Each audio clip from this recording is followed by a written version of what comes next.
নমস্কাৰ, welcome to জ্ঞান পোহৰ। আশা কৰিছোঁ আপোনালোক সকলো ভালে আছে। বিএডৰ এণ্ট্ৰেন্স 2026ৰ উপযোগী হোৱাকৈ মষ্ট ইম্পৰ্টেণ্ট MCQ এটা ভিডিঅ' বনাই মই আপোনালোকৰ ওচৰলৈ আনিছোঁ। ইয়াৰ পিছত আৰু এটা একচুৱেলি পাৰ্ট আহিব, সেইটো যাতে আপুনি মিছ নকৰে তাৰ কাৰণে এই চেনেলটো আজিয়ে ছাবস্ক্ৰাইব কৰি ল'ব। আৰু এই ভিডিঅ'টো একচুৱেলি আপোনাৰ কাৰণে যথেষ্ট উপযোগী হ'ব। আপোনালোকে বহুতে একচুৱেলি ভিডিঅ'বিলাকত কমেণ্ট কৰি আছিলে যে ইম্পৰ্টেণ্ট টপিকসমূহ কভাৰ কৰি ভিডিঅ' আনিব লাগে। গতিকে এই ভিডিঅ'টো আপুনি এণ্ট্ৰেন্স দিবলৈ যোৱা আগত একবাৰ আপুনি চাই যাব। তেতিয়াহ'লে বলক আজি এই ভিডিঅ'টো আৰম্ভ কৰোঁ। এতিয়া ইয়াতে 1 নম্বৰতে দিয়া হৈছে who among the following Padma Shri awardees from Assam 2026 was honoured for contributions to sericulture and the Eri silk value chain. ইয়াতে শুদ্ধ উত্তৰ হৈছে অপশ্যন চি যোগেশ দেউৰী। কিন্তু ইয়াতে আপোনালোকে বাকীকেইজনৰ নামো মনত ৰাখি যাব লাগিব, কাৰণ 2026ত ইয়াতে আমাৰ অসমৰ পৰা 5জনকৈ ব্যক্তিয়ে পাবলৈ সক্ষম হৈছিল। গতিকে যোগেশ দেউৰীয়ে কিহৰ কাৰণে পাইছিলে? চেৰিকালচাৰ আৰু এৰি চিল্কৰ কাৰণে। আৰু তাৰপিছতে পাইছিলে নৰুদ্দিন আহমেদ। কোনে পাইছিলে? নৰুদ্দিন আহমেদ। আৰু এখেত আছিল আৰ্টৰ দেই, এইটো ফিল্ডৰ পৰা পাইছিল। আপোনালোকে ফিল্ডবিলাক মনত ৰাখিব। আৰ্টৰ ফিল্ডৰ আছিল আৰু তেওঁ আছামিজ মোবাইল থিয়েটাৰৰ লগত জড়িত আছিল। মোবাইল থিয়েটাৰ, এইটো আপোনালোকে মনত ৰাখিব। তাৰপিছত আৰু এগৰাকীয়ে পাইছিল, সেইগৰাকী হৈছে পখিলা লেখথেপী। পখিলা লেখথেপীয়ে পাইছিলে। এখেতেও ফিল্ডটো আছিল আৰ্ট, আৰু পখিলা লেখথেপী হৈছে কাৰ্বি ফক ছিংগাৰ। কাৰ্বি ফক ছিংগাৰ, ঠিক আছে। তাৰপিছত আৰু এজনে পাইছিলে, সেইজনৰ নাম হৈছে হৰিচৰণ শইকীয়া। হৰিচৰণ শইকীয়া। হৰিচৰণ শইকীয়াই ফিল্ডটো হৈছে আৰ্ট, আৰু এখেতে সত্ৰীয়া ডান্সৰ কাৰণে পাইছিলে। সত্ৰীয়া ডান্সৰ কাৰণে পাইছিলে দেই। তাৰপিছত আৰু এজনে পাইছিলে, সেইজনৰ নাম হৈছে কবিন্দ পুৰকায়স্থ, ঠিক আছে। এখেত পাব্লিক এফেয়াৰ্ছৰ কাৰণে পাইছিলে। Public affairs. আৰু এখেতে কিন্তু পষ্ট হিউমাছলি লাভ কৰিবলৈ সক্ষম হয়, অৰ্থাৎ মৰণোত্তৰভাৱে।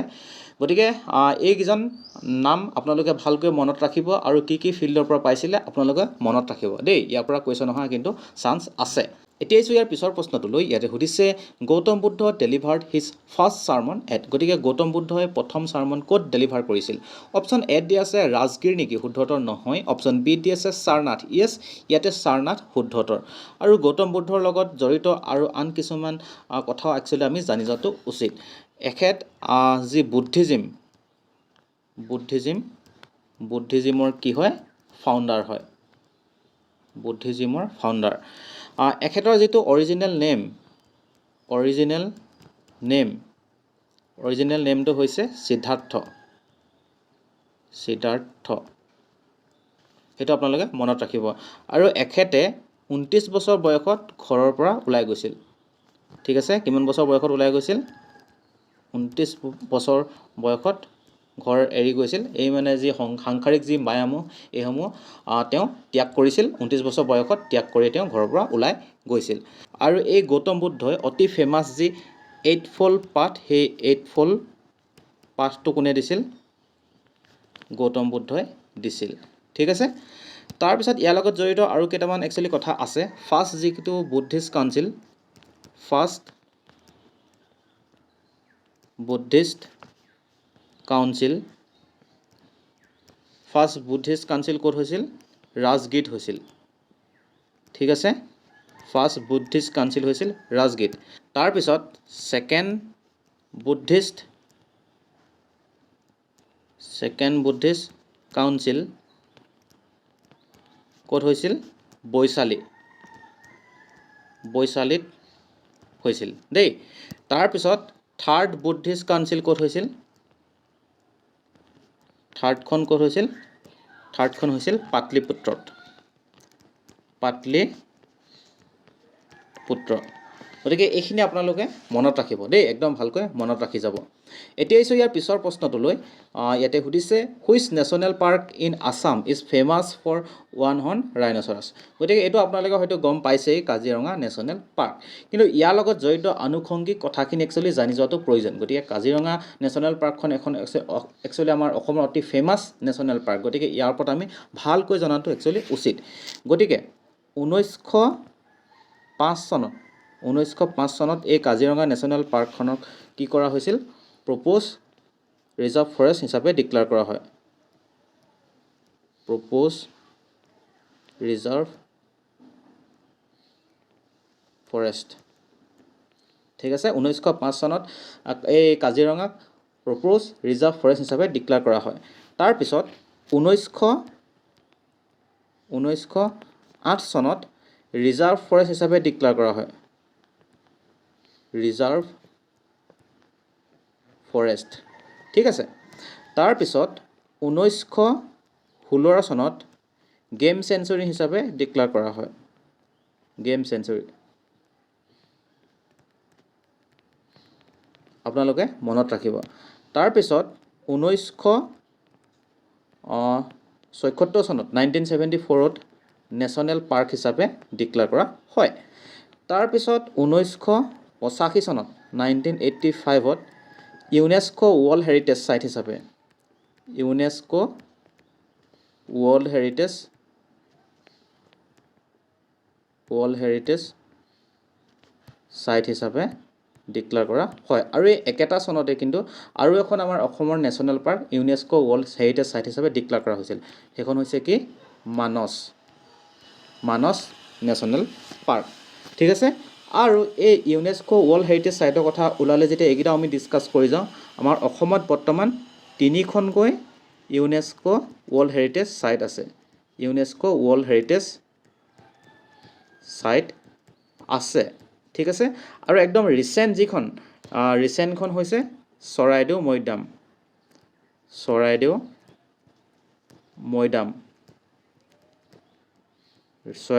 আৰু কিমান চনত ডিক্লেয়াৰ কৰা হৈছিল 2024 চনত ঠিক আছে আৰু প্ৰথমখন হৈছে কাজিৰঙা নেশ্যনেল পাৰ্ক আৰু মানস নেশ্যনেল পাৰ্ক এই দুখন কৰা হৈছিল 1985ত আৰু 2024 চনত চৰাইদেউত কৰা হয় গতিকে অসমত 3খনকৈ আছে আৰু আমাৰ যি চৰাইদেউ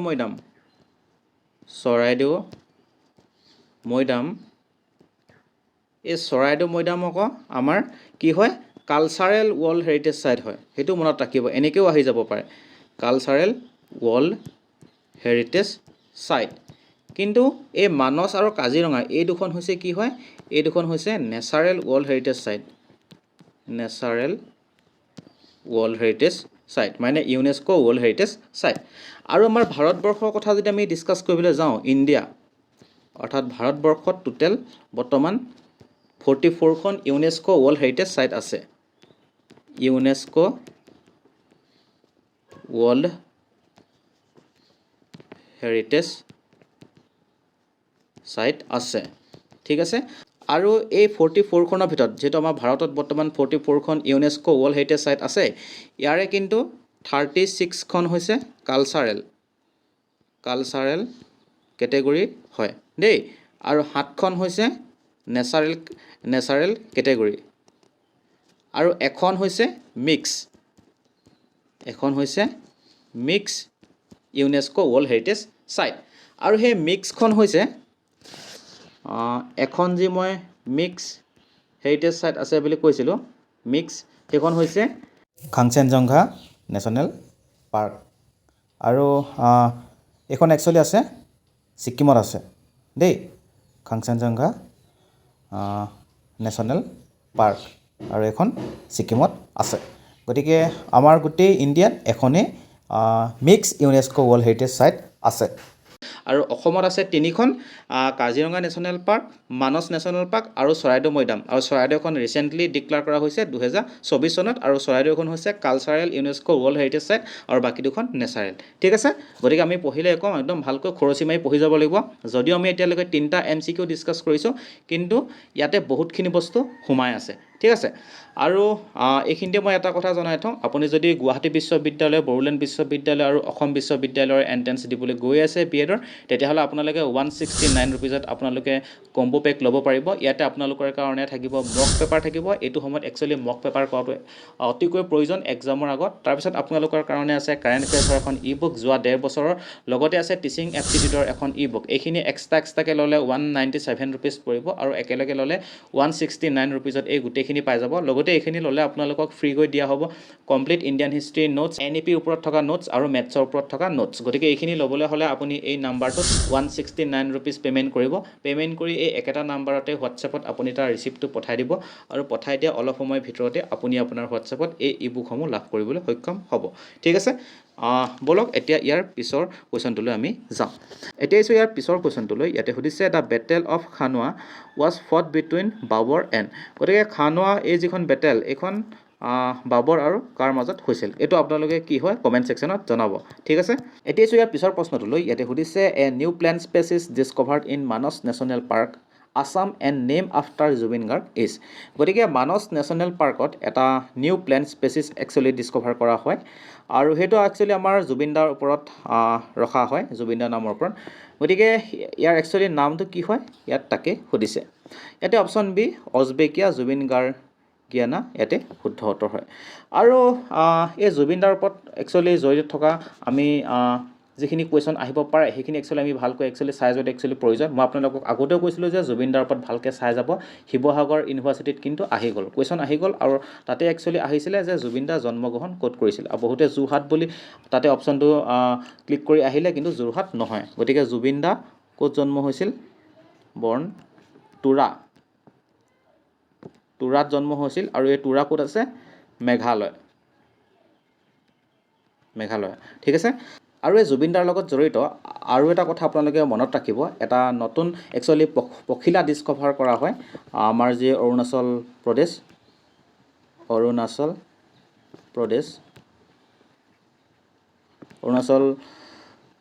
প্ৰদেশৰ লেপাৰাডা ডিষ্ট্ৰিক্টত কৰা হয় আৰু এই যি পখিলাৰ নাম সেই পখিলাৰ নাম একচুৱেলি জুবিনদাৰ নামৰ লগত জড়িত কৰি একচুৱেলি ৰখা হয় আৰু সেই পখিলাৰ নাম হৈছে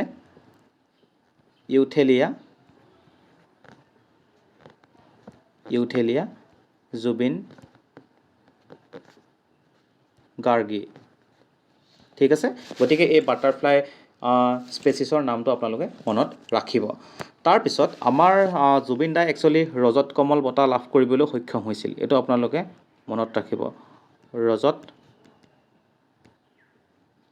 কমল বঁটা আৰু এই বঁটাটো একচুৱেলি তেখেতে লাভ কৰিছিল ইক'জ অফ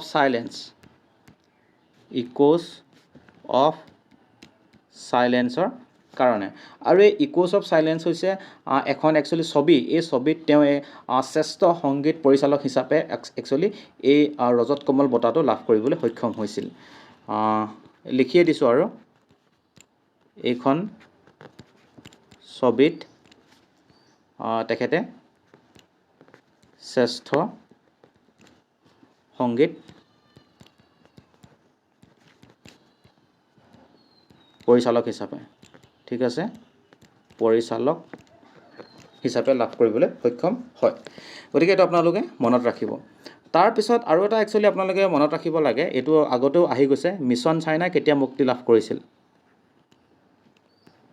মিছন চাইনা একচুৱেলি মুক্তি লাভ কৰিছিল 2017 চনত ঠিক আছে তাৰপিছত জুবিনদাৰ লগত জড়িত আৰু এটা প্ৰশ্ন একচুৱেলি আহিব পাৰে সেইটো হৈছে ইউ এছ টি এমে জুবিনদাক ডিলত ডিগ্ৰী প্ৰদান কৰিছিল আৰু এই বঁটাটো দিছিল 2024 চনত ঠিক আছে তাৰপিছত জুবিনদাই উলিওৱা প্ৰথম যিটো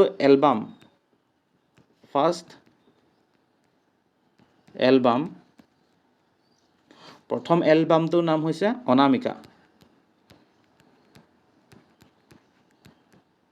অনামিকা আৰু এইটো একচুৱেলি মুক্তি পাইছিল 1992 চনত 1992 চনত অনামিকাই মুক্তি লাভ কৰিছিল ঠিক আছে গতিকে এইকেইটা আপোনালোকে ভালকৈ মনত ৰাখি যাব তাৰপিছত আহিছোঁ ইয়াৰ পিছৰ প্ৰশ্নটোলৈ ইয়াতে সুধিছে which movement was launch by Mahatma Gandhi in 1942 গতিকে মহাত্মা গান্ধীয়ে 1942 চনত কোনটো মুভমেণ্ট লঞ্চ কৰিছিল অপশ্যন এ দি আছে নন কোঅপাৰেশ্যন মুভমেণ্ট নেকি শুদ্ধতৰ নহয় অপশ্যন বি দি আছে চিভিল ডিছঅবিডিয়েঞ্চ মুভমেণ্ট নেকি নহয় অপশ্যন চি দি আছে কুইট ইণ্ডিয়া মুভমেণ্ট য়েছ কুইট ইণ্ডিয়া মুভমেণ্ট ইয়াতে শুদ্ধতৰ আৰু একচুৱেলি আপোনালোকে মডাৰ্ণ হিষ্ট্ৰীৰ লগত জড়িত মই ভাবোঁ যিখিনি ইম্পৰ্টেণ্ট ইয়েৰ আছে সেইখিনি আপোনালোকে মনত ৰাখি যোৱাটো অতিকৈ প্ৰয়োজন গতিকে সেইকেইটা এবাৰ আপোনালোকে ৰিভাইজ কৰি লওক বলক সেইকেইটা আমি ভালকৈ ৰিভিজন কৰি লওঁ গতিকে 1757ত কি হৈছিল বেটেল অফ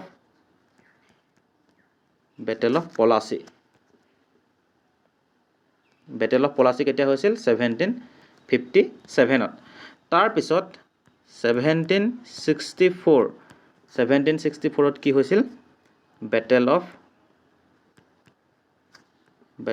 বক্সাৰ গতিকে বক্সাৰৰ যুদ্ধ হৈছিল 1764 তাৰপিছত 1857ত এখন বেটেল হৈছিল আৰু সেইখন কি হয় আপোনালোকে মোক কমেণ্ট ছেকশ্যনত জনাব তাৰপিছত 1885ত INC ফৰ্ম হয় INC অৰ্থাৎ ইণ্ডিয়ান নেশ্যনেল কংগ্ৰেছ গঠন হৈছিল তাৰপিছত 1905 চনত পাৰ্টিশ্যন অফ বেংগল গতিকে বেংগল পাৰ্টিশ্যন হয় এইখিনি আপোনালোকে একদম চিৰিয়েলি একদম মনত ৰাখিব আপোনালোকৰ একচুৱেলি বহুত কামত দিব তাৰপিছত 1915 চনত গান্ধীজী ৰিটাৰ্ণ হৈছিল ইণ্ডিয়ালৈ ঠিক আছে গান্ধী ৰিটাৰ্ণ টু ইণ্ডিয়া আৰু ক'ৰ পৰা আহিছিল সাউথ আফ্ৰিকা যেহেতু গৈ তেওঁ সাউথ আফ্ৰিকাত আছিলে ঠিক আছে তাৰপিছত 1917 চনত কি হৈছিল চম্পাৰণ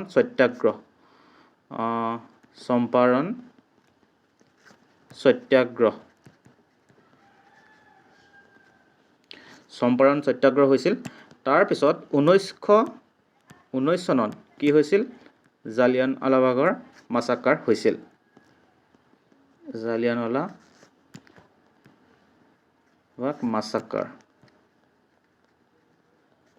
তাৰপিছত 1920 চনত 1920 চনত কি হৈছিল নন কোঅপাৰেশ্যন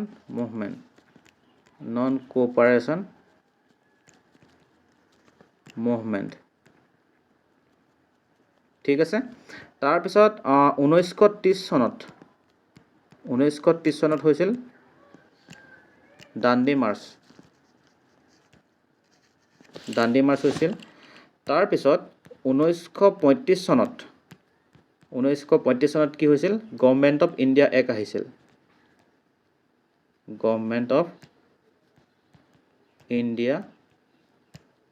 এক্ট আহিছিল তাৰপিছত 1942 চনত কি হৈছিল কুইট ইণ্ডিয়া মুভমেণ্ট এইটো ইয়াতে দিয়া হৈ আছে তাৰপিছত 1947 চনত আপোনালোকে গম পায় আৰু আমাৰ ভাৰতবৰ্ষই স্বাধীনতা লাভ কৰে আৰু 1950 চনত আমাৰ যিখন সংবিধান অৰ্থাৎ কনষ্টিটিউশ্যন কেম ইনটু